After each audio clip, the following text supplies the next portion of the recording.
ឈួតចិត្តមិនធ្លាប់នឹកគិតដល់សងមនុស្សខ្ញុំស្មឹងគេនៅមានអ្នកផ្សេងក្បែរ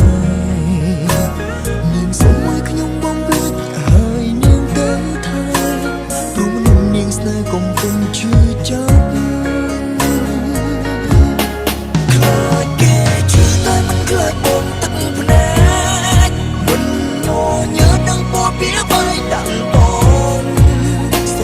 ស្រឡាញ់តែឲ្យបងឈឺបែងដង